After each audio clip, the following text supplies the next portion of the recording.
오늘은 뿌리 깊은 나무처럼 삽시다라는 제목으로 함께 말씀을 나누도록 하겠습니다. 한약재의 70%가 식물의 뿌리에 있다고 합니다. 식물의 뿌리라고 그래요. 뿌리는 영양 저장 창고라고 그래요. 식물의 강합성 작용이 중요하다 보니까 얼마 전까지만 해도 과학자들은 식물의 잎을 연구하는 데 집중했다고 합니다. 그러나 최근 들어 뿌리를 광범위하게 연구한다고 합니다. 보이지 않는 지하 세계에서 뿌리가 지상의 거대 생물군과 어떤 생태계에 막대한 영향을 미친다고 보는 것이죠. 보이지 않지만 또 가만히 있지 않는 이 뿌리는 보이지 않는 만큼 소홀하기가 쉽고요. 또 가만히 있지 않기 때문에 또 영향을 미칩니다. 이는 식물에만 해당되는 일일까요? 그렇지는 않죠. 무엇이 되었든 겉으로 드러나는 것은 속에 그와 같은 결과를 일으키는 일이 진행되고 있기 때문에 겉으로 드러나는 겁니다. 빙산의 일각이란 말이 있죠. 거대하게 솟아오른 빙산은 실제 빙산의 일부분인 일각이다. 한 약 17%를 차지한다고 그래요. 만약 여러분 건물에 작은 균열이나 금이 갔다고 해보십시오. 그것은 그냥 작은 균열이나 금일 수도 있지만 있어야 할 철제가 빠져서 그와 같은 일이 일어날 수도 있는 거죠. 요즘 LH에서 그 일 때문에 지금 말이 많아요. 시끄러워요. 겉으로 드러나는 현상을 대수롭지 않게 여기다 큰 코 닥치는 이유가 다 이런 데 있습니다. 보이지 않는 세계를 들여다보는 눈, 이 눈이 얼마나 필요한 시대인지 모릅니다. 오늘 사도 바울은 기독교 신앙의 세계를 균형적으로 잘 묘사해 줍니다. 예수의 복음은 우리에게 좀 더 나은 사람이 되라는 메시지가 아닙니다. 예수의 복음은 우리로 하여금 다른 사람이 되게 하는 능력이 있습니다. 좀 더 나은 사람이 되라는 메시지는 세상에 널려 있는 메시지죠. 그러나 예수께서 주시는 복음은 우리의 근본 뿌리가 달라졌다고 말씀합니다. 뿌리가 다르니 다른 열매를 맺고 다른 삶을 살게 된다는 것이 복음이에요. 아직도 신대원 시절 때 같은 반이었던 한 분이 기억이 납니다. 이분은 어린 시절 TV에서 보았던 유명 뉴스 앵커셨는데 어느 날 정체에 담다가 신대원까지 입학하셨어요. 이해창 시절이에요. 이해창이라고 아시죠? 옛날 대통령 후보였던 그 시절. 당시 모 대학 정치학 대학원 교수로 계시면서 신학교를 다니셨는데 교회라는 곳이 이상해서 배우고 싶어 왔다고 합니다. 매 수업 시간마다 교수님과 논쟁하시는데 어느 날 이런 말을 하는 게 제가 아직도 기억이 나요. 정치는 돈을 쓰면 사람들이 모이는데 교회는 어떻게 사람들이 돈을 들고 모이냐. 이게 신기해가지고 배우러 왔다고 그러더라고요. 굉장히 좀 인본적인 시각인데 이분의 눈에 교회가 너무 신기했던 모양입니다. 어떻게 돈을 들고 교회 가지? 이렇게 되는 거죠. 한날은 쉬는 시간에 우리 반 전도사들을 모아놓고 자기 말만 잘 들으면 한 사람당 200명이 되는 교회를 세워주겠다고 말도 안 되는 이상한 장강소를 늘어놓더라고요. 한 학기를 마치고 다시 개강했을 때 더 이상 그분의 모습을 학교에서 볼 수 없었습니다. 자퇴한 거죠. 이게 근본 뿌리가 달랐던 겁니다. 근본 뿌리가 다른 거죠. 사도 바울이 그리스도인들의 삶을 잎이나 열매로 보았다면 뿌리가 있을 거 아니겠어요? 이게 뿌리를 무엇으로 보고 있는지 여러분 에베소서 4장 32절로 5장 2절까지를 교독으로 한번 읽어보겠습니다. 서로 친절하게 하며 불쌍히 여기며 서로 용서하기를 하나님이 그리스도 안에서 너희를 용서하신 것 같이 하라. 그러므로 사랑을 받는 자녀같이 너희는 하나님을 본받는 자가 되고 그리스도께서 너희를 사랑하신 것 같이 너희도 사랑 가운데서 행하라. 그는 우리를 위하여 자신을 버리사 향기로운 제물과 희생 제물로 하나님께 드리셨느니라. 여러분, 그리스도인의 뿌리는 무엇입니까? 우리의 뿌리는 무엇입니까? 제가 잠시 언급했지만 좀 더 나은 사람이 되려는 우리의 노력이 아닙니다, 여러분. 우리는 그렇게 해서 그리스도인이 된 게 아니죠. 우리는 철저히 은혜의 뿌리를 둔 수동태적인 자들입니다. 은혜 받은 자들이지 우리가 은혜를 창조할 수가 없죠. 받은 자들이죠. 자, 보십시오. 에베소 4장 32절 다시 한번 보시면 하나님이 그리스도 안에서 너희를 용서하신과 같이, 그분이 우리를 그리스도 안에서 먼저 용서하신 거죠. 그리스도인의 삶은 항상 이것을 뿌리로 삼아서 행동하는 거죠. 이것이 우리를 우리 되게 하고 교회를 교회 되게 한 뿌리입니다. 이 사건에서 여러분, 하나님께서 우리를 용서하신 이 사건에서 우리가 한 일이 있을까요, 없을까요? 아무것도 없죠. 근데 하나가 있죠. 뭐죠? 하나님께서 예수를 통해 용서하지 않으면 안 될 만큼 엄청난 죄의 빚을 진 것밖에 없죠. 1만 달란트라고 표현하는 거죠. 엄청난 죄의 빚을 진 것 외에는 우리가 한 일이 아무것도 없어요. 죄 지은 일밖에 없어요. 용서의 다른 표현은 5장 1절과 2절에 나오는 것처럼 사랑을 받는 자녀같이, 2절에 보니까 그리스도께서 너희를 사랑하신 것 같이라는 예수의 희생적인 사랑, 헌신적인 사랑. 용서는 또 다른 말로는 사랑이라는 거죠. 여러분, 이 사랑이 우리를 살렸고 우리를 그리스도인 되게 한 거 아니겠습니까? 이 사랑 때문에 우리는 가나안 혼인잔치에서 여러분 물이 포도주가 된 것처럼 좀 더 나은 사람이 아니라 완전 다른 사람이 되었죠. 그죠? 사과나무에서 배가 열릴 수 없음 같이 배나무에서 배가 열린 같이 그리스도라는 나무에 접붙여진 우리는 그리스도께 속한 열매를 자연스럽게 맺게 됩니다. 뿌리가 식물을 자라게 하고 또 열매를 맺게 하고 또 사과로서 포도나무로서 그 특성을 나타나게 하는 것처럼 하나님의 용서하시는 사랑, 그 은혜를 받은 자들에게는 여러분 어때요?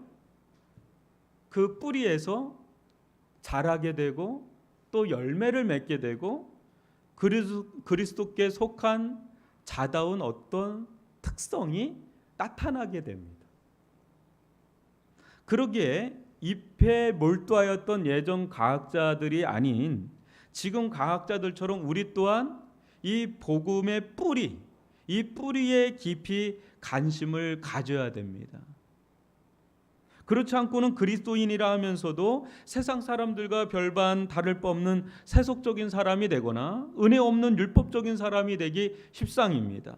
삶은 뿌리로부터 흘러나오는 겁니다. 이런 삶은 어디서 온다고요? 뿌리로부터 흘러나온다는 거죠. 사랑하는 성도 여러분, 우리가 하나님의 사랑, 하나님의 은혜를 잊게 될 때 제일 먼저 나타나는 현상이 무엇일까요? 여러분, 우리가 하나님의 은혜를 받을 때 가장 먼저 나타나는 첫 번째 현상 중에 하나는 자격 없는 자신을 발견한다는 거예요. 하나님의 사랑을 받을 자격이 조금도 없는데 주어지니 우리는 이것을 은혜라고 부르는 겁니다. 은혜가 은혜되는 것은 하나님의 무한하신 조건 없는 사랑도 있지만 우리가 그럴 만한 자격이 전혀 없는 자인데 그런 사랑을 베푸니 그것을 은혜라고 부르는 거죠. 자기를 발견하게 돼요. 여러분, 사도 바울이 고린도전서 15장 9절 10절에서 무엇이라고 고백하는지 잘 아시죠? 나는 사도 중에 가장 작은 자라. 나는 하나님의 교회를 박해하였으므로 사도라 칭함받기를 감당하지 못할 자니라. 내가 나 된 것은 하나님의 은혜로 된 것이니 내게 주신 그의 은혜가 헛되지 아니하여 내가 모든 사도보다 더 많이 수고하였으나 내가 한 것이 아니요 오직 나와 함께 하신 하나님의 은혜로다.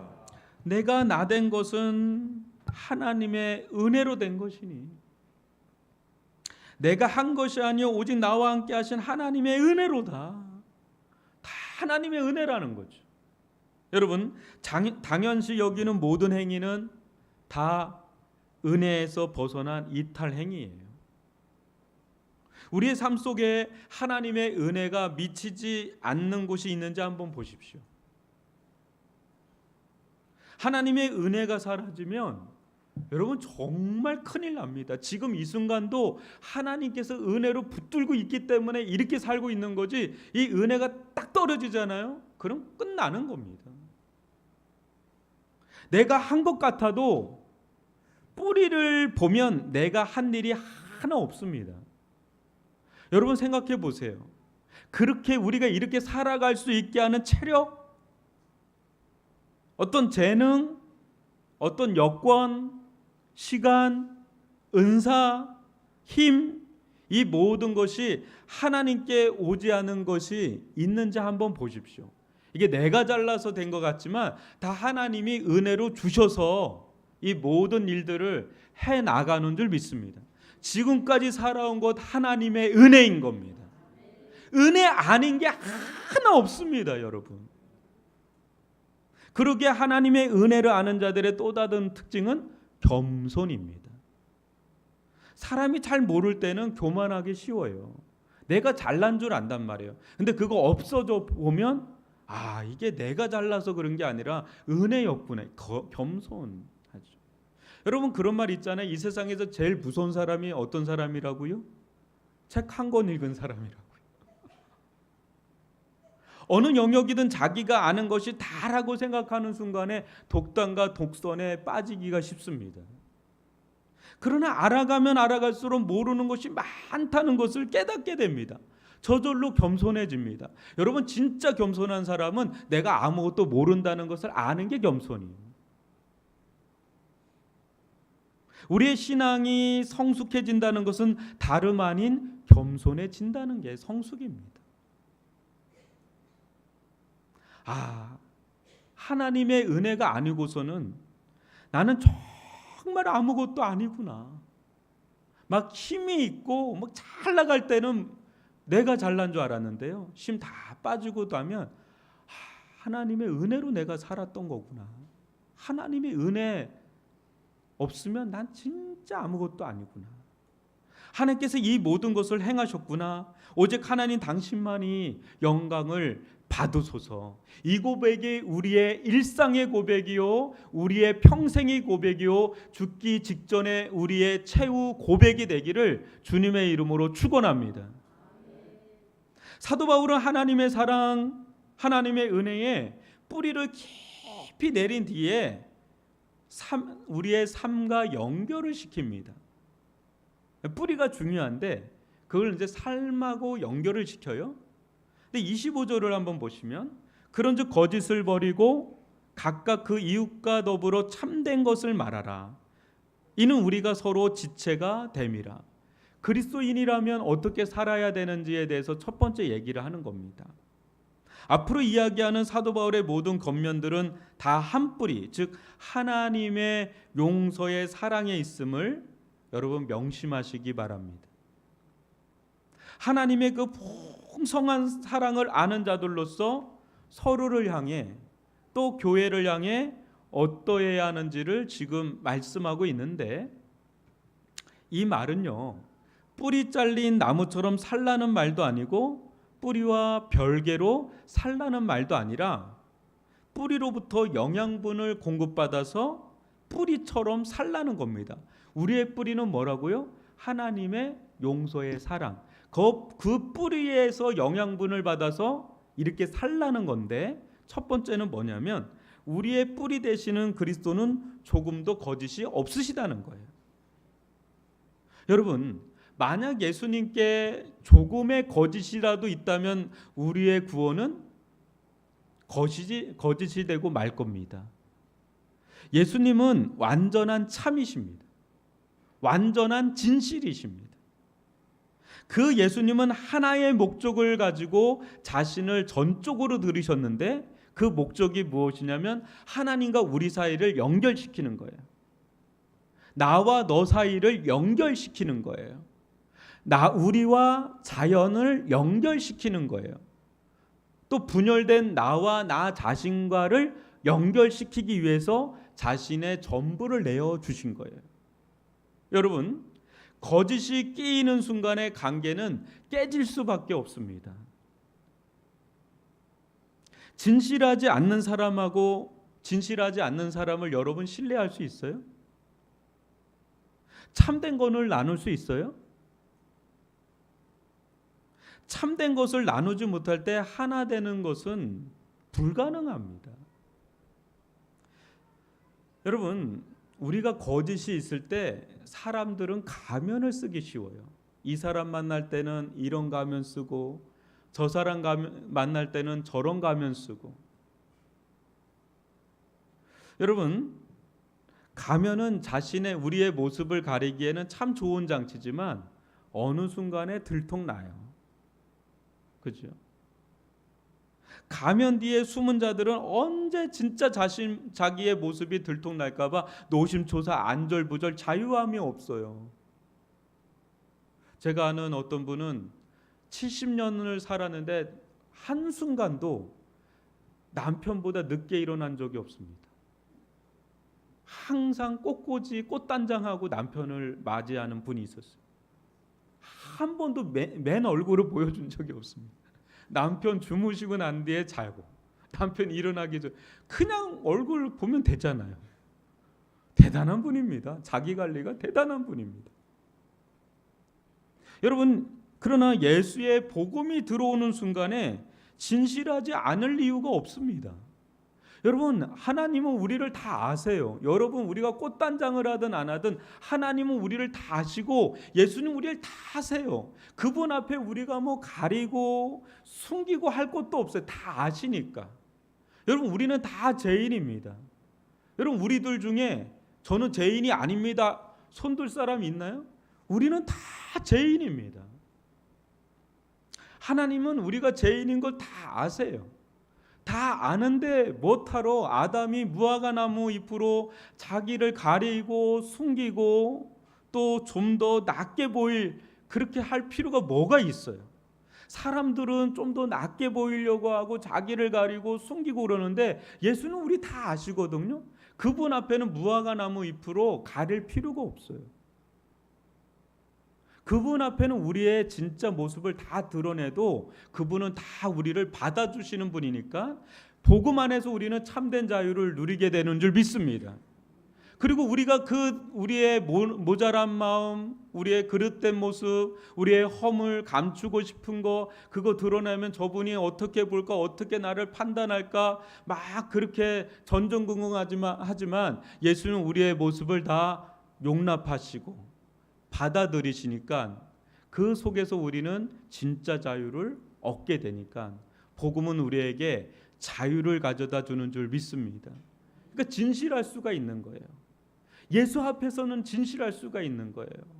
여러분, 우리의 있는 모습 속에 꽁꽁 묶어두고 싶고 숨기고 싶은 거 다 오픈해도 그걸 다 받아줄 수 있는 사람들이 옆에 있다면, 또 그런 공동체가 옆에 있다면 우리는 용기를 낼 겁니다. 용기를 내서 나는 이런 사람입니다. 나는 처음으로 이런 고백을 합니다. 숨기고 싶고 부끄럽고 정말 쥐구멍이라도 들어가고 싶은데 저는 이거를 여기서 비로소 고백합니다. 고백하는 순간에 엄청난 자유가 와요. 여러분, 그런 데서 용기가 나는 거예요. 이 공동체는 내가 어떤 모습이든 다 받아주는 공동체구나. 거기서 용기를 얻고 자유를 얻고 안식을 얻고 거기서 변화가 일어나는 거예요. 그런 공동체가 바로 교회여야 된다는 거죠. 여러분, 어느 교회는 바람방 소그룹이 있다 그래요? 외도를 하고 바람을 핀 사람들만 모여놓는 소그룹. 목사님 어떻게 그런 교회가 있습니까? 하지만 그런 데가 있어요. 또 하나는 왕바람방이 있대요. 몇 번을 또 불륜을 저지른 그런 사람들만 모아놓는. 어떻게 그럴 수 있어? 이렇게 하면 그런 사람들은 교회 못 와요. 근데 만약에 여러분 교회 안에 음주가무방이 있다고 생각을 해보세요. 상상하기도 싫겠지만 그런 방이 있다고 생각해 보세요. 또 하나 게이방이 있다고 생각해 보세요. 레즈비언 방이 있다고 생각해 보세요.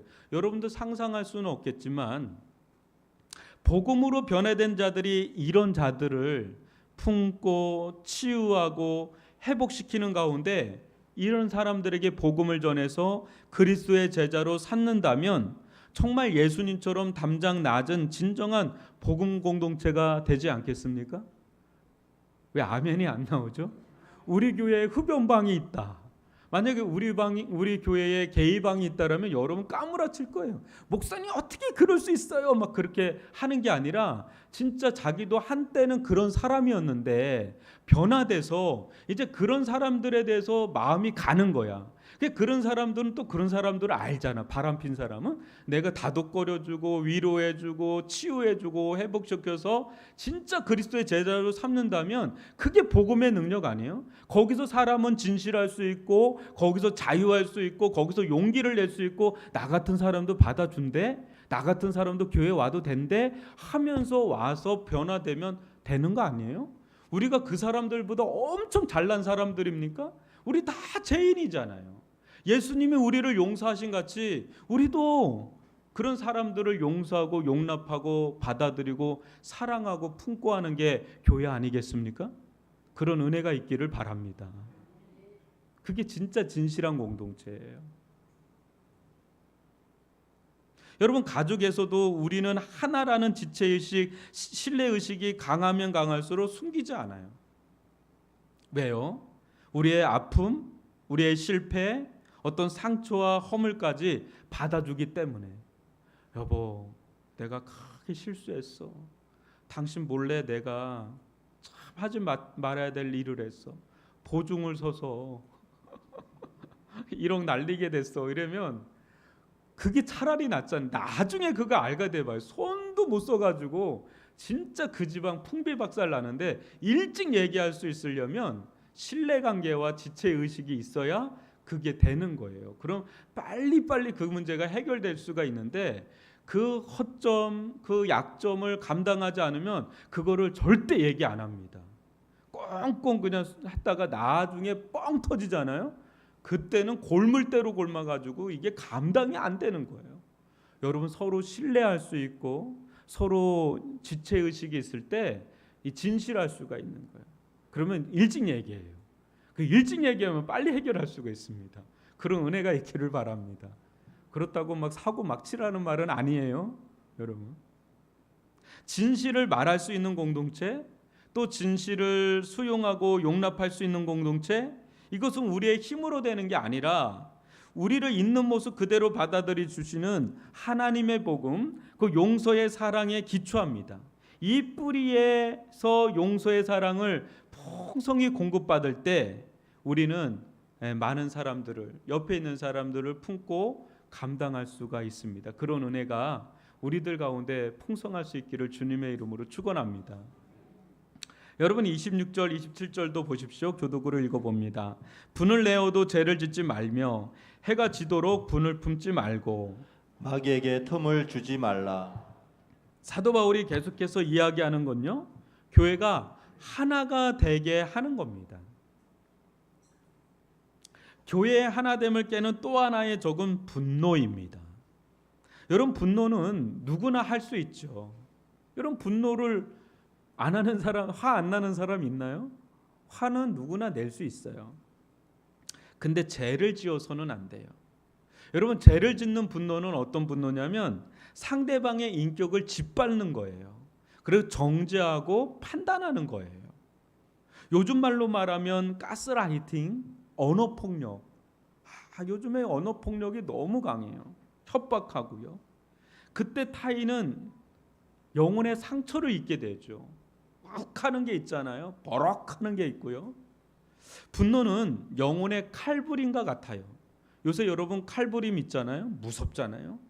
그거 못지않게 이 말에 칼부림이 있어요. 이거 얼마나 무서운지 몰라요. 예를 들어 보겠습니다.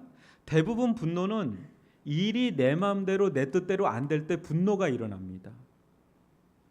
일과 관련돼 있어요. 분노는. 우리는 일을 선택할 거냐 사람을 선택할 거냐 그럴 때가 있는데 일을 선택하는 순간에 화가 나요. 일이 안 되면 여러분 화 안 나요?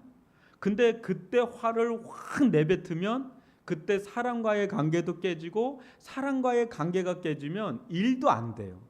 그리고 그 사이에 마귀가 틈을 타요. 그러니까 결국은 마귀가 역사하고 일도 잃어버리고 사람도 잃어버리고 화를 내는 자신의 영혼의 은혜도 잃어버려요. 분노해서 뭔가 되는 건 아무것도 없어요, 여러분.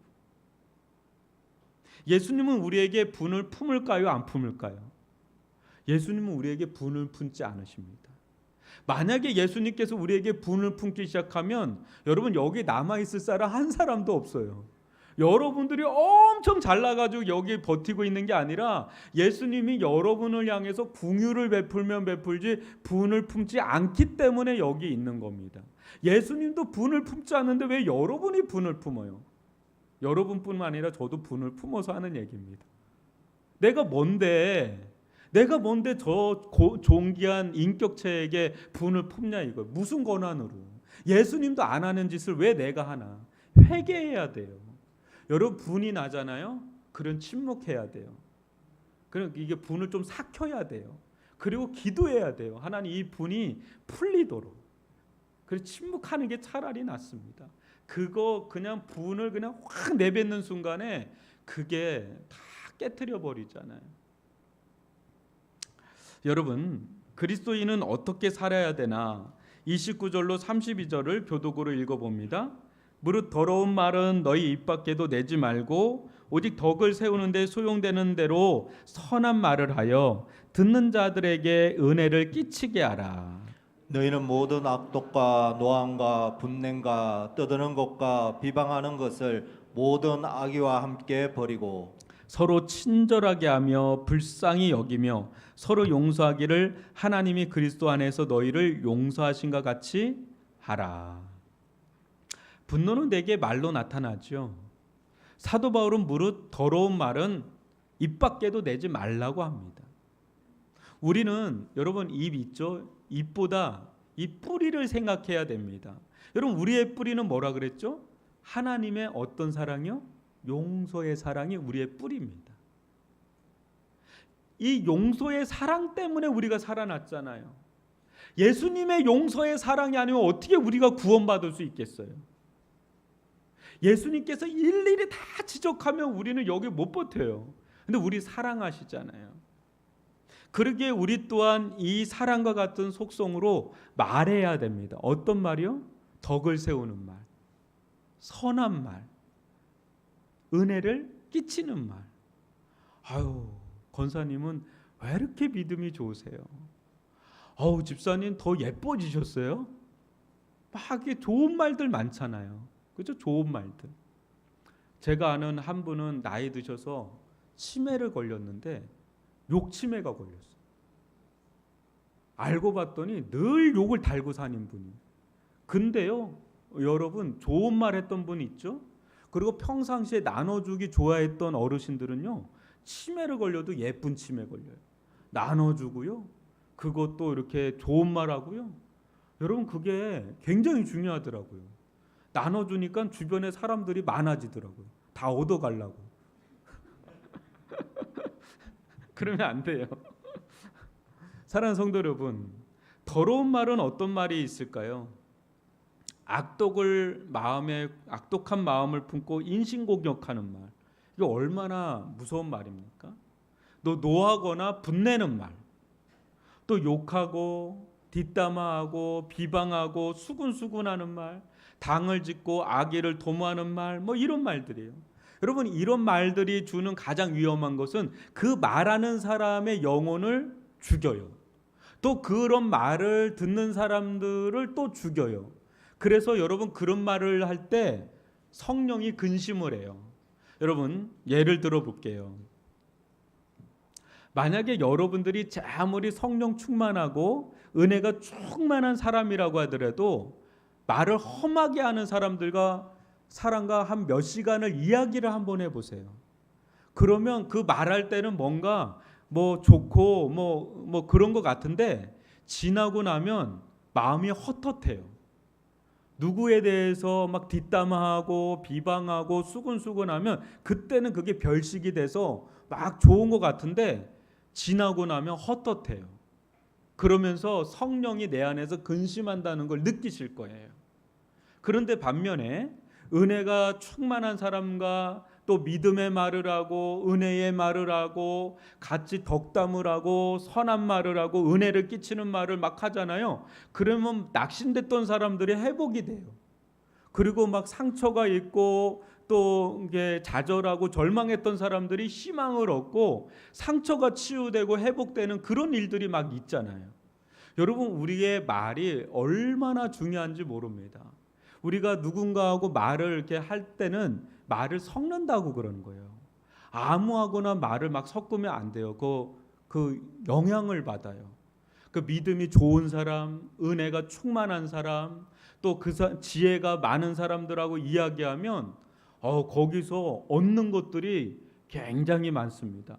근데 뒤에서 뭔가 안 좋은 얘기를 하면 그게 다 다운되는 거예요. 그럼 뭐가 되는지 알아요? 성령이 근심을 해요. 성령이 근심을 하면 은혜가 떠나요. 사라져요. 은혜가 사라지면 입에 재의 거미줄이 쳐져요. 그러니까 여러분, 말을 하는 게 얼마나 중요한지 이루 말할 수가 없습니다.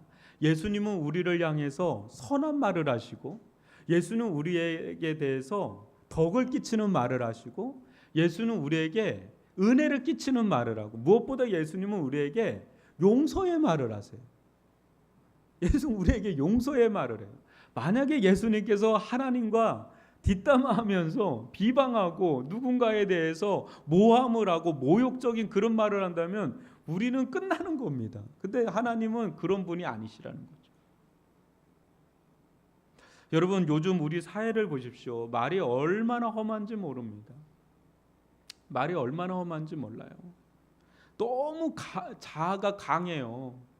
그래서 나 변호사인데 뭐 애들 변호사가 죄송합니다. 우리 변호사 계시는데 죄송하지만 아니 내가 뭔데 그게 얼마나 대통령이 됐는데 그게 얼마나 대단한 사람이라고 남을 그렇게 무시할 수 있는 자격이 있는 건가요? 말이 너무 강하고요. 말이 너무 세요. 그만큼 자아가 강한 시대에 있어요, 우리가. 여러분, 하이데거는 언어는 존재의 집이란 말을 했습니다. 여러분, 처음에 여러분들이 말을 딱 듣는 순간에는 말이 들릴 거예요. 근데 좀 지나면 말한 사람이 마음에 들어올 거예요. 남편이 뭐라고 막 얘기하잖아요. 그 말에 꽂힐 거예요. 근데 나중 되면 남편을 씹기 시작합니다. 저 인간 하면서 막 싫어합니다. 누가 여러분에게 상처 주는 말을 딱 하면 처음에 말을 들어요. 나중에는 그 말한 사람을 계속 묵상합니다. 저 인간은 왜 저에게 했지? 무슨 의도로 저에게 했지? 하면서 그 사람을 묵상하니까 여러분, 그 사람이 비인격적인 사람이고 파괴적인 사람이면 그 사람이 내 안에 들어오는 거예요. 근데 여러분, 반면에 하나님의 말씀을 여러분들이 받아들이잖아요. 그러면 하나님이 내 안에 들어오는 거예요. 예수님의 말씀을 내가 받아들이잖아요. 예수님이 내 안에 들어오는 거예요. 성령의 음성을 내가 받아들이잖아요. 그럼 성령이 내 안에 들어오는 거예요. 내 안에 예수로 충만하잖아요. 그 예수의 말에 대해 예수님에 대해서 막 얘기가 되는 거예요. 그 우리가 어떤 말을 듣느냐, 그 너무너무 중요하다는 것을 볼 수가 있습니다. 여러분, 교회는 세상과 뿌리가 다르다 그랬죠. 교회는 언어가 순화된 공동체여야 됩니다. 언어가 정결한 공동체여야 됩니다. 언어가 생명의 언어 공동체여야 됩니다. 세상에 오염되고 더럽고 추하고 공해가 많은 말들이 막 회자되잖아요. 집에서도 그렇지만 사회에 나가서 얘기하다 보면 아주 험악한 말들이 막 오고 갑니다. 그 말을 예수 그리스도의 피와 물로 필터링하고 세례를 줘서 새로운 언어를 창조하고 새로운 언어를 발현하는 게 우리 그리스도인의 사명인 줄 믿습니다. 그러려면 우리의 힘으로는 안 돼요. 어디로 들어가야 되죠? 뿌리로 들어가야 돼요. 어떤 뿌리요? 예수님께서 우리를 용서하신 같이라고 하는 그 뿌리, 예수님께서 우리를 사랑하신 것 같이라고 하는 그 사랑의 뿌리, 그 용서의 뿌리에 깊이 뿌리를 두어야 되는 거죠. 그 예수의 용서의 사랑에 깊이 뿌리를 둘 때 우리도 모르게 우리의 언어가 바뀌어요. 그리고 우리 세상에서는 하지 않는 언어, 세상에서는 듣지 않는 언어가 탄생이 돼요. 생명의 언어가 탄생이 되는 거죠. 그럴 때 세상을 이롭게 하고 세상을 살맛나게 하는 그런 거듭난 언어를 구사할 수 있는 사람들로 변화가 되는 줄 믿습니다. 여러분, 이 시대에 가장 필요한 언어는 용서의 언어입니다. 용서의 언어. 여러분, 우리가 용서하지 못하는 이유는 하나님의 용서의 사랑을 우리가 잘 누리지를 못해서 그렇습니다. 우리가 어떤 자입니까? 정말 하나님의 용서가 없으면, 사랑이 없으면 우리는 이렇게 살 수가 없는 자들인데, 하나님은 우리를 아낌없이 아무런 조건 없이 우리를 받아주고 우리를 용납해주고 우리의 있는 모습 그대로를 받아주신 그런 분이시거든요. 정말 우리는 용서받은 자들입니다. 이 용서에 우리가 뿌리를 깊이 두고 그 안에서 영양분을 공급받고 그럴 때 우리의 언어가 재탄생이 됩니다. 그래서 선한 말을 하게 되고 덕을 끼치는 말을 하게 되고 은혜를 끼치는 말을 하게 되고 살리는 말을 하고 치유하는 말을 하고 회복시키는 말을 하고 위로의 말을 하고 안식의 말을 하게 되고 찬양의 고백을 하게 되고, 이런 언어가 우리들 가운데 공존할 때 세상에서는 그런 언어를 듣지 못했는데 교회 안에 오니까 서로를 세워주고 서로를 격려해주고 서로를 칭찬해주고, 그러니까 이 교회 와서 사람들이 회복을 경험하고 치유를 경험하고 살만 나는 세상이다.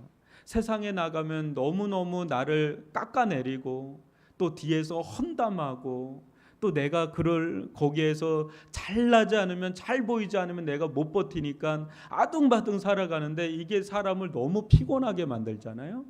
그런데 있는 모습 그대로를 받아주고 잘한다고, 하나님께서 함께 하신다고, 하나님께서 위로하신다고, 하나님께서 당신에게 계획을 두고 계시고 소망을 품고 있다라고 하는 말을 던져주면요, 사람이 일어나요. 지쳤던 사람도 또 눈물이 흘렸던 사람도 다시금 일어나서 살아갈 힘을 얻게 됩니다. 그런 은혜를 같이 공유하는 그런 은혜 공동체가 되기를 주님의 이름으로 축원합니다. 기도하겠습니다.